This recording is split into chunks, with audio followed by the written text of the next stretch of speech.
सभी को राधे कृष्णा।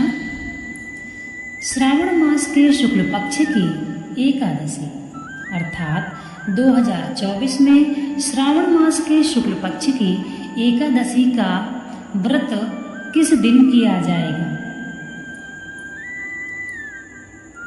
श्रावण मास के शुक्ल पक्ष की एकादशी को पुत्रदा एकादशी के नाम से जाना जाता है।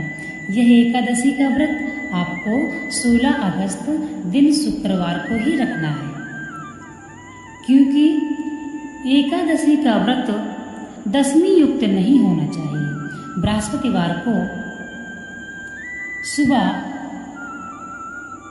6:30 बजे से अर्थात 6:30 से एकादशी का व्रत आरंभ हो रहा है, इसलिए 6 बजे तक एकादशी में दशमी युक्त है, तो दशमी युक्त एकादशी वर्जित मानी गई है। इसीलिए आपको उदया तिथि के अनुसार एकादशी का व्रत 16 अगस्त दिन शुक्रवार को करना है। जिनके पुत्र नहीं है उनको यह एकादशी का व्रत अवश्य करना चाहिए। पुत्रदा एकादशी का व्रत विधि विधान से करेंगे, पूर्ण श्रद्धा भावना से करेंगे तो निश्चित ही आपको भगवान नारायण की कृपा से पुत्र की प्राप्ति होगी। एक साल में 2 एकादशी पुत्रदा एकादशी आती है। यह दोनों एकादशी उनको करना चाहिए जो पुत्र की मनोकामना रखते हैं। वैसे तो महीने में 2 एकादशी आती हैं, एक कृष्ण पक्ष की एकादशी और दूसरी शुक्ल पक्ष की एकादशी। दोनों एकादशी ही करना चाहिए। यदि कोई व्यक्ति बीमार रहता है, व्रत नहीं कर सकता है और असमर्थ है या और भी कई वजह हो सकती हैं, तो आप चाहें तो फल खाकर रह सकते हैं।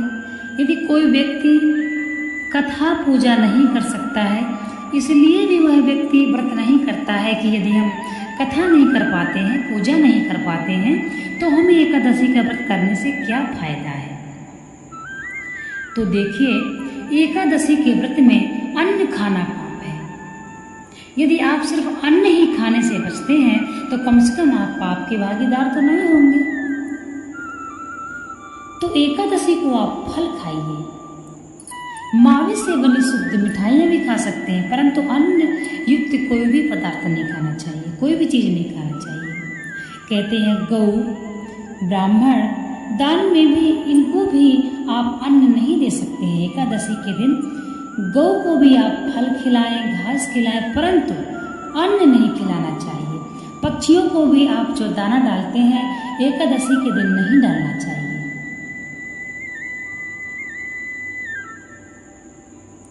अर्थात अन्न का दान करना भी पाप है और अन्न खाना भी नहीं चाहिए। बताया गया है कि एकादशी के दिन किसी के घर में अतिथि आ जाते हैं तो उनको भी अन्न नहीं देना चाहिए, उनको भी फल देना चाहिए। ये आपके सामर्थ्य के ऊपर है, परंतु विधान यही है। एकादशी के दिन अन्न खाना देना लेना सब कुछ वर्जित है।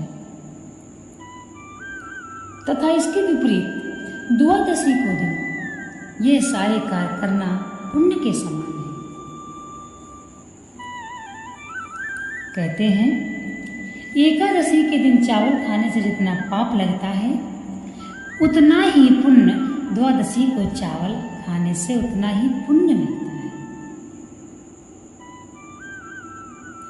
तो पुत्रदा एकादशी के दिन आपको प्रातः ब्रह्म मुहूर्त में ही उठना चाहिए, अर्थात सूर्योदय के 1.5 घंटा पहले भी आप उठ सकते हैं और आप स्नान करें।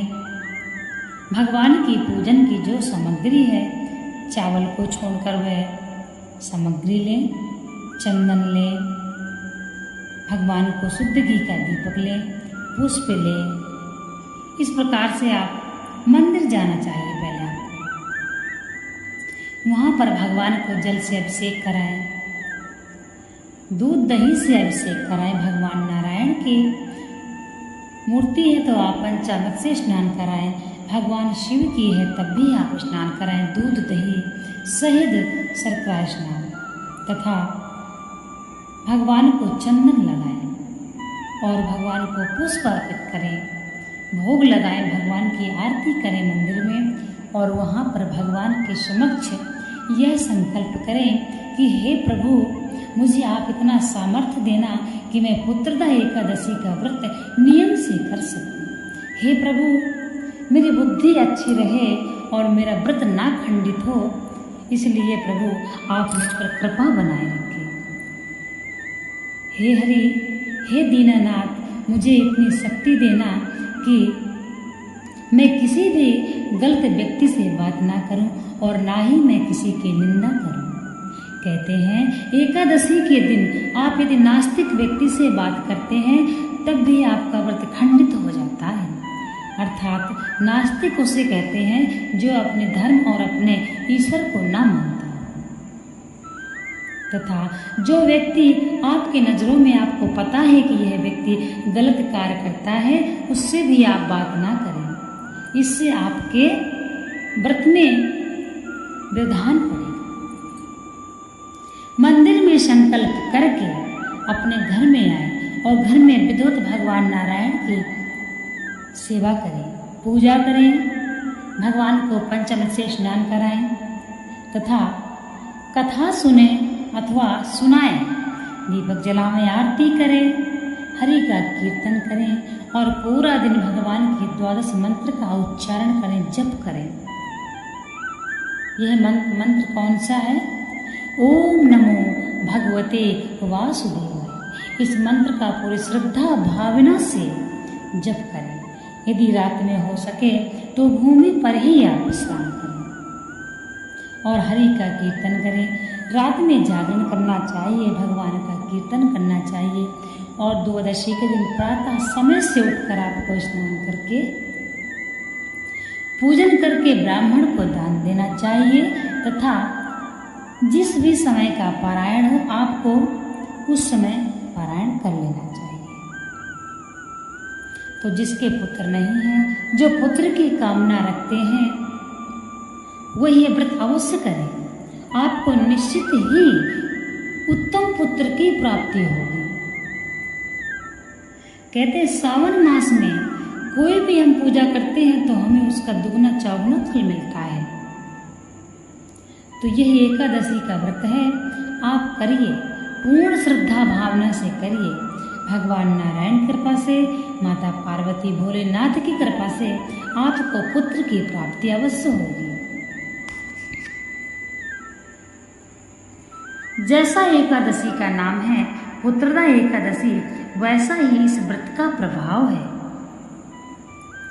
पुत्रदा एकादशी के एक दिन पहले से आपको चावल, मसूर की दाल व अन्य तामसिक वस्तुओं का त्याग करना है तथा जो भी महिलाएं हैं, माता बहनें हैं, उनको एकादशी के एक दिन पहले ही केश धुल लेना चाहिए।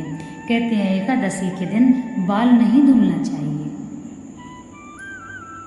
और तुलसी पत्र भी आपको एकादशी के एक दिन पहले ही तोड़ के रखना चाहिए। एकादशी और द्वादशी में तुलसी पत्र नहीं तोड़ना चाहिए।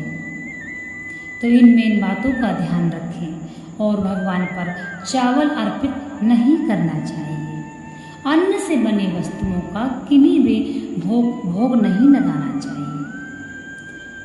अपने हाथ से बने हुए मावे और फलों का भोग ही लगाएं। इस प्रकार से आप एकादशी के व्रत को करें, जिसकी जो भी मनोकामना होगी वह अवश्य ही पूर्ण हो जाए।